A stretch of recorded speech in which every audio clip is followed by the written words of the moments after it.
let's get to the question that a lot of parents, and including myself, want to know sometimes. Like, what about age? When should you start to bring an 8-year-old in? Are we wasting our time? If all of a sudden my kid is going through puberty and they get on the other side, is that like when's an optimal time to really get some of that stuff going where you don't feel like we're just wasting? Yeah. Probably, it's funny because the longer I train, the more I keep changing this answer, and the younger the age actually keeps getting. So it used to be I wouldn't train anyone under 15 or 16 years old. And then it got to the point where I'd have some, parents come to me and be like, hey, would you please train my athletes? Even just, do one session and see what you think. If you still think it's not going to be effective, then we don't have to do anymore. So I had this scenario happen several years ago with a few parents, and they wanted me to train their 12-year-old baseball players, their 2 sons. And I was like, I don't know that, I don't really. You don't want to open that can of worms. Exactly. But I was like, all right, we'll try a session, see how it goes. They did great. They were really focused. They were really into it. And so, I kind of changed my mindset a little bit after that. And then I currently have a couple that I train. Well, they have a young daughter, and, I've been training them for years, and she's 8. And all of a sudden one day she wanted to jump in and do a few things. I was like, all right, she can jump in. I was like, wow, she's really into this. She's incredibly focused, more focused than a lot of teenagers that I see. So she trains with her parents now. She's 8 years old. I think she just turned 9, and she does a great job. So my answer to that is it all depends on how mentally focused the individual is. Some kids are a little bit more rambunctious at 8, 9, 10 years old, and maybe, this type of training might not be suitable for them, or they might not be ready for it. But as soon as they're at the age where they can focus enough on technique and skill to the point where they can actually do the movements properly, there's really no too young. And again, I don't want to say like you're going to overload the athlete with a lot of weight. We go really light, and we're talking body weight exercises at first. And then we might move them on to 5 or 8 pound dumbbells. So it's not heavy weight. It's all about getting their technique locked in. And that's the whole purpose of training a young athlete. It's not to get them bigger or stronger. They don't have enough endocrine development or hormone development at that point to even grow muscle really, or to get that much stronger. The whole point is to improve their body mechanics so that when they become a teenager, they've set the foundation so that they are building strength and muscle on a good foundation. So Joel, there was a book written a couple years ago called The Sports Gene, I think, by David Epstein, and it talks about nature versus nurture. And so, I mean, as our parents are listening to this, they're having to make decisions on where they spend their resources.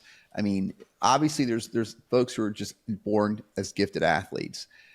How much can you improve someone's athletic performance, do you think? And I'm not asking for a scientific answer, but you've got people that are just born, they're able to, are more explosive, but is there some kind of typical percentage against the baseline that you can improve someone with this type of training? I think it depends what specific biomotor capability we're looking at. If we're looking at speed and power, I would say that's one that maybe is bit more genetically predisposed to the athlete. Doesn't mean we can't improve it tremendously. What that percentage is does vary a little bit. Some athletes do respond better to training. They have a little bit more untapped potential, if you will. When they start training, it's like, whoa, they just take off. So what that percentage is, it's tough to say whether it's 20% for an athlete, whether it's 40%, depends maybe what their background is. If they've never touched weights, they've never had a correct training regimen, then if they do all of a sudden start participating in a good training protocol, like, wow, their numbers are going to take off. But I would say that the power element, the speed component, and maybe reaction time as well, those things are a little bit more genetically kind of grooved early on just based on their gene pool. Muscularity, maybe mobility, stability for sure, balance, body control, alignment, posture, symmetry. Those are more subtle things that we might not think about as being as important, but in reality, they are important, especially for longevity and for health.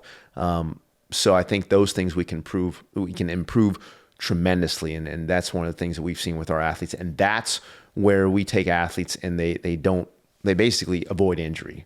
We have a very high percentage of athletes returning to play and never having to deal with those injuries again. And we're talking some pretty severe injuries. Even, Jeff, we were talking earlier about some of the different softball players I've worked with. Well, some of these athletes literally had broken backs when we started, and we didn't do anything fancy. So I don't want to make it sound like, oh, we took them through this ultra scientific, groundbreaking training protocol.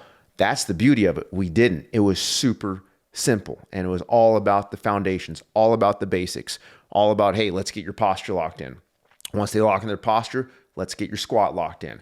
Once they lock in their squat, let's add a little bit of weight, maybe 10-pound dumbbells. All of a sudden, after 2 or 3 weeks, the back pain that they had, they thought maybe they were going to have to get surgery on. All of a sudden, wow, my back feels great. Obviously, their spine didn't just heal, because this took like 6 months or a year for some of these individuals for their spine to actually heal. But it only took about 2 or 3 weeks for the pain to go away. So they were able to participate in their sport with technically a broken spine and pain-free, all because their muscle function was correct. So when athletes have, oh, I've had this injury or that injury, it's like, you know what? If your muscles are functioning properly and they're protecting the injured sites, they're protecting the joints, the connective tissue, an athlete can do a lot more than you think if their muscles are doing their proper job. It's pretty cool to see, actually. What's the number one injury that you see from young athletes? That's a tricky one. I guess it depends on the sport. ACLs actually are becoming surprisingly common for young athletes, which like 5-10 years ago was much less common. I attribute that a little bit more to athletes strength training early on and doing strength training improperly. So in fact, I was having a conversation with some other coaches the other day, and all this high prevalence of injury among young athletes. It's kind of crazy, because when I was a kid growing up, like, you didn't see these type of injuries. It was very rare. And I 100% agree and believe that it's because athletes are strength training at such a young age and they're doing it with incorrect form. I 100% believe that. So maybe this is a loaded question, but Yeah. So should they back off and wait till an older age to do it, or do they just need to learn how to do it the right way? It's a combination, because to do it the right way, they inevitably have to back off the load. I mean, even for my pro athletes, we start them with incredibly light weights. They're almost like, wait, you're giving me 15-pound dumbbells? Like, I can squat 500 pounds. It's like, well, show me a good squat with 15 pounds and we'll go up. And all of a sudden they're shaking. Yeah. They're like, why is this so hard? It's like, because you're doing it right. We just eliminated compensation patterns that your body likes to rely on. We're forcing those dormant muscles to all of a sudden wake up. And I've seen this. It happens almost every time. My pro athletes, okay, I'm not talking young athletes, I'm talking pro athletes, NFL players, they're literally shaking and sweating with 15, 20-pound dumbbells. And they're like, why is this happening? I'm like, because we're starting to fix your body. Doing it the right way. Exactly. So, but that requires us to really decrease the load initially. The cool thing is it actually opens up the door so they can go heavier in a few months usually, because they're starting to build the right foundation. And all of a sudden, athletes that used to say, oh man, we can't go past 3 plates on squats because it hurts my knees, hurts my low back. A month or two later, it's like, wow, my knees and low back feel great. Let's put 4 plates on. And they can do it, no pain. So that's how if you want to talk long-term success, which is the end game for every athlete, again, it's all about technique, all about body mechanics. I sound like a broken record when I say that, and my athletes will say the same thing. I'm always talking about this because it's that important.